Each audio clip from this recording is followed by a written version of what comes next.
ప్రజలందరికీ, రాజకీయ నాయకులకు అందరికీ వినాయక చవితి శుభాకాంక్షలు తెలుపుతున్నా.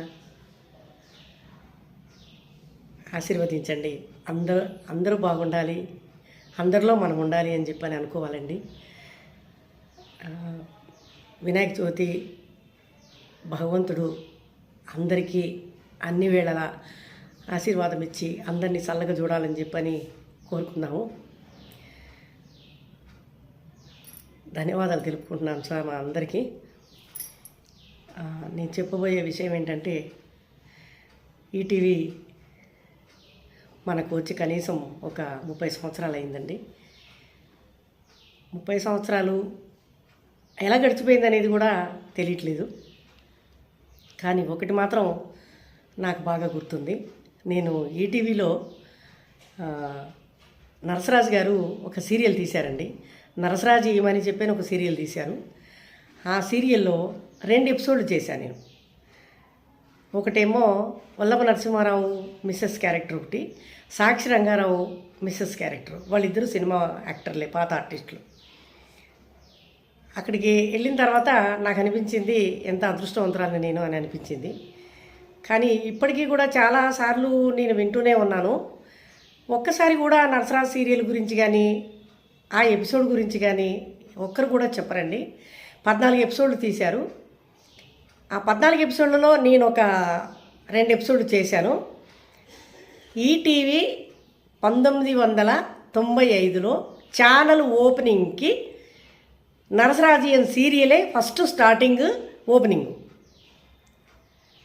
అసలు చాలా చెప్పుకోవడానికి చాలా గొప్పగా ఉంది. కానీ దాని గురించి ఎవరు కూడా అసలు పెదవి విప్పరు. ఇది మాత్రం ప్రతి సంవత్సరం నేను వింటూ ఉంటాను. నాకు చాలా బాధ అనిపించిందండి. నేను ఎంటర్ అయ్యి కూడా ఫీల్డ్లో 30 ఇయర్స్ అవుతుంది. నా అదృష్టం అసలు ఈటీవీలో 2 ఎపిసోడ్లు దొరకడం అనేది చాలా అదృష్టం. అప్పుడు ఉదయ్ భాను సార్ మాకు కూడా ఒక క్యారెక్టర్ ఇవ్వండి అని చెప్పని అమ్మాయి అడిగితే ఆ అమ్మాయికి ఒక చిన్న క్యారెక్టర్ ఒకటి, మన ఏదో పిచ్చిదాని క్యారెక్టర్ ఒకటి ఉదయ్ భానుకి ఇచ్చారు. నేను 2 ఎపిసోడ్లు చేశాను. మొత్తం కలిపి అది 14 ఎపిసోడ్లు అండి. చాలా చాలా బాగుంది సీరియలు. అది వేయడం కానీ, దాని గురించి చెప్పడం కానీ, ఇవన్నీ రావడం వల్ల పెద్ద పెద్ద ప్రోగ్రామ్స్ అన్నీ వస్తున్నాయి కదా, పెద్ద పెద్ద సీరియల్స్ వస్తున్నాయి కదా, దానివల్ల ఏమైపోతుందంటే దాన్ని మరుగున పడేశారు. నరసరాజు గారు ఎంత గొప్ప దర్శక నిర్మాత అయినా ఆయన గురించి అసలు చెప్పుకోవాలంటే కూడా చాలా తక్కువే. అందుగురించే ఆయన గురించి అసలు ఏమాత్రం కూడా కొంచెం ఎవరు కూడా పెద్ద విప్పట్లేదు. ఆ సీరియల్ గురించి కూడా ఎవరు మాట్లాడటం లేదు. ఛానల్ ఓపెనింగే 1995లో నరసరాజీయం సీరియలే స్టార్ట్ ఓపెనింగ్. కానీ చాలా బాధాకరంగా ఉంటుందండి. ప్రతి సంవత్సరము నేను గమనిస్తూ ఉంటాను. ఎప్పుడు కూడా అసలు ఆ సీరియల్ గురించి కానీ, ఆ ఎపిసోడ్ గురించి కానీ, ఆ నరసరాజు గారి గురించి కానీ అసలు మాట్లాడరు.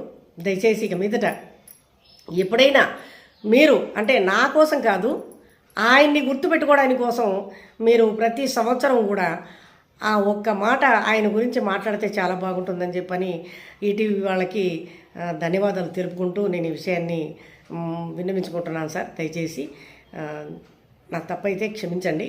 కానీ నేనైతే ఎందుకంటే తప్పని అనుకోవటం లేదు. ఆయన గురించి అసలు చాలా అంటే చాలా గొప్పగా చెప్పుకోవాలి. చాలా మంచి గొప్ప మనిషి, పెద్ద ఆయన నరసరాజు గారు చాలా గొప్ప వ్యక్తి. అందు గురించని నాకు చెప్పాలనిపించింది. ఇవాళ దేవుడి దేవల వినాయక చవితి కూడా, ఆ వినాయక చవితి సందర్భంగా ఈ ప్రేక్షకులందరినీ కూడా కలుసుకోవడం జరుగుతుంది. దయచేసి ఇక మీదట ఎప్పుడు కూడా ఆయన గురించి కొంచెం ప్రస్తావన తీసుకొస్తే బాగుంటుందని చెప్పని కోరుకోవడం జరుగుతుంది. ఒకటి ప్రజలందరికీ కూడా విన్నవించుకునేది ఏంటంటే, తొందరపడి ఏదైనా సరే కరెంటు వైర్లు తగులుతున్నాయి. చాలా వరకు వినాయకులను తెచ్చేటప్పుడు చాలా ఘోరాలు జరుగుతున్నాయి. చాలామంది ప్రాణాలు కోల్పోతున్నారు. అది జరగకుండా, ఆ విధంగా కాకుండా మీరు జాగ్రత్తగా పూజలు చేసుకొని జాగ్రత్తగా ముందుకెళ్ళి ప్రతి ఒక్కరికి ఎవరికి కూడా నష్టం జరగకుండా ముందుకెళ్ళి ఆ భగవంతుని ఆశీర్వాదం తీసుకోవాలి, అందరూ చల్లగా ఉండాలని చెప్పని కోరుకోవడం జరుగుతుందండి. దయచేసి మీరు ఎప్పుడు కూడా తొందరపడి ఏ నిర్ణయాలు తీసుకోకూడదు. అది కూడా కొంచెం మీరు గవర్నమెంట్ని సంప్రదిస్తే చాలా బాగుంటుంది.